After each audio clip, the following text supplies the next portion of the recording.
জসীমউদ্দিন সরকার এই আসনে দাঁড়িয়ে কোনো ক্যান্ডিডেট আপনার দোয়া চাই আপা বুঝছেন এই সামনে আসেন না ভাই ভাই ভাই ভাই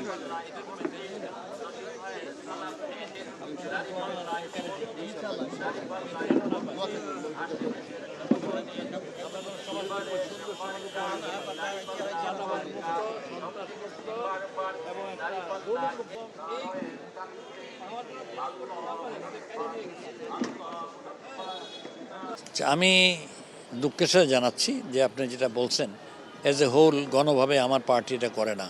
আমরা খুবই আচরণবিধি মেনে চলি এবং মেনে চলার মাধ্যমে কালার বোর্ড না করা এবং যে সাইজ সে সাইজকে মেনটেন করা।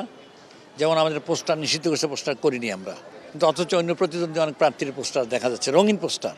এটা নির্বাচন কমিশনের দায়িত্ব এভাবে পদক্ষেপ গ্রহণ করা। প্রার্থী হিসেবে আমি শুধু উচ্চারণ করতে পারি, জনগণ দেখছে এটা, কিন্তু কারা আচরণবিধি রক্ষা করছে আর কারা ভাঙতেছে তারা দেখছে।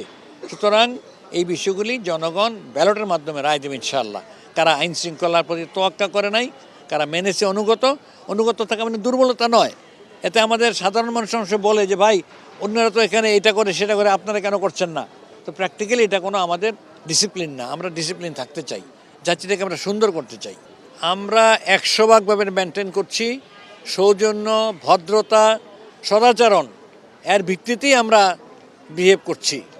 যারা যারা লঙ্ঘন করছে এই ক্ষেত্রে আমি বলবো যে আইন শৃঙ্খলা রক্ষাকারী বাহিনী, ম্যাজিস্ট্রেট তারা দেখবে, পদক্ষেপ নেবে। যদি এভাবে পদক্ষেপ না হয় জনগণের মধ্যে ক্ষোভ হবে, হতাশা আসবে। এটা কোনো ক্রমেই কাম্য নয়। সুতরাং এই দিক থেকে আমি মনে করি সবারই এক আচরণবিধি মেনে চলা উচিত। এনভায়রনমেন্টের ব্যাপারে আমাদের বেশ কয়েকটা আসনে আমাদের নির্বাচনী কর্মীদের উপর তার হামলা করেছে। আমরা তার ইমিডিয়েটলি তদন্ত চাই, বিচার চাই, তাইলে বাকিরা আর অন্যায় করতে সাহস পাবে না। করেই যাচ্ছে। আপনার ঢাকার 15 আসন ডাক্তার শফিকুর রহমান হচ্ছে আমাদের এখানকার এমপি ক্যান্ডিডেট। তার আসনে আমাদের আক্রমণে 15 জন ভাই বোন হসপিটালাইজ হয়েছে। ঢাকা 7 আসনে হাজি এনায়েতের এখানে তার উপরে হামলা হয়েছে। গতকালকে ইয়ার উপর হামলা হয়েছে। ঢাকা 8-এর এই নাসিরউদ্দিন পাটোয়ারির উপর হামলা হয়েছে। এগুলি দৃশ্যমান। কাজেই এখানেও এই ধরনের বাড়াবাড়ি হচ্ছে কিছুটা। আমাদের মহিলা কর্মীদেরকে থ্রেট করা হচ্ছে। নির্বাচনের মাঠে আমাদের লোকদেরকে ভয়ভীতি দেখানো হচ্ছে যে এই মার্কায় ভোট দিলে পরবর্তী সময় ঘরে ফিরতে পারবে না, একই বয়ান করা হচ্ছে। আমরা কর্তৃপক্ষের দৃষ্টি আকর্ষণ করতে চাই আপনাদের মাধ্যমে, আগেও করেছি। ল অ্যান্ড এনফোর্সিং অথরিটি যদি প্রপারলি এই ব্যাপারে পদক্ষেপ না নেয়, নির্বাচন যদি প্রশ্নবিদ্ধ হয় তাদের এই সমস্ত কারণে, তাহলে জনগণ কাউকে ক্ষমা করবে না। আমি এই আসনে প্রায় 50 বছরের কাছাকাছি সময় থাকি। আমার প্রফেশনাল লাইফ, যত কেরিয়ার এখানেই তৈরি। আমার ছেলেদের জন্ম এই জায়গায়, আমার ছেলেদের সন্তানদের জন্ম এই জায়গায়। কাজে আমি ধানমন্ডি 10 আসনের সমস্যা সম্পর্কে অবহিত আছি। আমি প্রায়োরিটি ভিত্তিতে চিহ্নিত করেছি এবং সেভাবে অগ্রাধিকার ভিত্তিতে কাজগুলি আমরা করবো ইনশাল্লাহ। সমন্বিত উদ্যোগ নিতে হবে। আমি একটা উদাহরণ দিছি একটু আগেও, এই যে লেকটা মনে করেন, ধানমন্ডি লেকটা, এর অপরিচ্ছন্নতা, তার পানি দূষিত হয়ে যাওয়া, এটা তো প্রত্যেকে দেখতেছে। সন্ধ্যার সময় মেয়েরা হাঁটতে পারে না, পর্যাপ্ত লাইট নেই, পর্যাপ্ত পাবলিক টয়লেট নাই, যেটা আছে অপ্রতুল।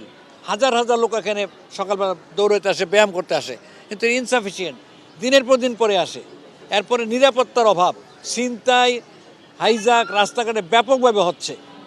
এইগুলি তো প্রায়ের সমস্যা মানুষের। সকালবেলা বেরোলেই দেখে যে তার ব্যাগটা টান দিয়ে নিয়ে গেল, মোবাইলটা টান দিয়ে নিয়ে গেল।